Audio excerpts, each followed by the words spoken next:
నెల్లూరు జిల్లాలో జలఖడ్గం జనంపై కత్తి దూసింది. రైలు రోడ్డు ప్రయాణాలను దెబ్బతీసింది. నెల్లూరు వరకు చేరుకుంటున్న ప్రయాణికులు అక్కడి నుంచి ముందుకు వెళ్లేందుకు నానా అవస్థలు పడుతున్నారు. భారీ వర్షాలతో ప్రయాణపాట్లు పడాల్సి వస్తోంది. విజయవాడ వైపు నుంచి నెల్లూరు వరకు రోడ్డు మార్గంలో వస్తున్న వాహనాలు ఇక్కడి నుంచి ముందుకు వెళ్లలేకపోతున్నాయి. తిరుపతి, చెన్నై, బెంగళూరు, కడప, కర్నూలు ప్రాంతాల వైపు వెళ్లే ఆర్టీసీ బస్సుల్ని రద్దు చేశారు. చెన్నై, తిరుపతి ఆసుపత్రుల్లో వైద్య సహాయం కోసం వచ్చిన వారు సైతం రవాణా స్తంభించిపోవడంతో ఇబ్బందులు ఎదుర్కొంటున్నారు.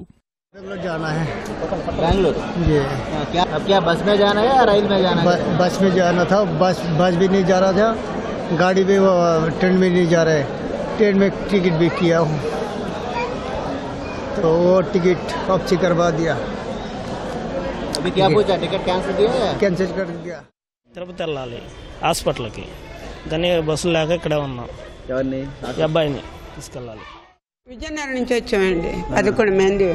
చలి ఇబ్బందిగా ఉంది. గుండెలు తడదాళ్ళంతా బలి లేవు.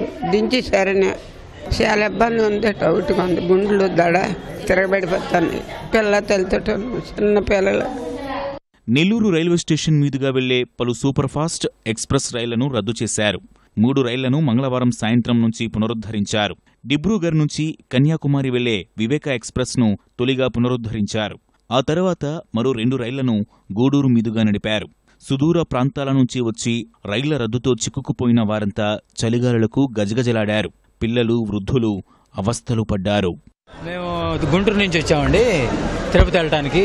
గూడూరు నెల్లూరు మధ్యలో ఏదో వంతెన బ్లాక్ అయిపోయిందన్నారు. మళ్ళీ వెనక్కి ఇక్కడికి తీసుకొచ్చారు. మళ్ళీ ఇక్కడి నుంచి గుంటూరు వెళ్తానికి కూర్చున్నాం. నిజానికి తిరుపతి వెళ్లాల్సింది, అక్కడ మళ్ళీ బ్లాక్ అయిందంటే మళ్ళీ ఇక్కడికి వచ్చాం. ఇక్కడి నుంచి ఏ బస్సు లేవంట, ఇక దానికోసం కూర్చొని. విజయవాడ వెళ్ళాలండి, తిరుపతికి వెళ్దామని వచ్చాం. ఇంకా బస్సులు ఆగిపోయాయి, అందుకే రిటర్న్ విజయవాడ వెళ్ళిపోతున్నాం. తిరుపతి వెళ్ళాల్సిన వాళ్ళం ఆగిపోయాం, రూట్లు అన్ని మూసిపోయాయి. ఇంకా విజయవాడ వెళ్దామని రిటర్న్ తిరుగుతాం. నేను కందుకూరు తిరుపతి పోవాలని వచ్చాను, బస్సులు లేక ఆగిపోయి మళ్ళీ మా ఊరు సొంతూరు కందుకూరు వెళ్తున్నాం. మేము వెంకటేశ్వర అందరికి వస్తున్నామండి. ఇవాళ 4 రోజులు అయింది. ఈ తెల్లారి వచ్చాము ఇక్కడికి. ఇక్కడేం బళ్ళు లేవు, చలికి వణిగిపోతున్నాం. పిల్లల్ని వేసుకుని ఉంటాం. చీరాలు వెళ్ళాలి. జాతీయ రహదారి 2 చోట్ల బాగా దెబ్బతిన్నందున పునరుద్ధరణ పనులు వేగవంతం చేస్తున్నారు. భారీ వాహనాల రాకపోకలను తాత్కాలికంగా నిలిపివేయించి ప్రయాణికుల రాకపోకల్ని పునరుద్ధరించేందుకు వీలుగా చర్యలు చేపడుతున్నారు.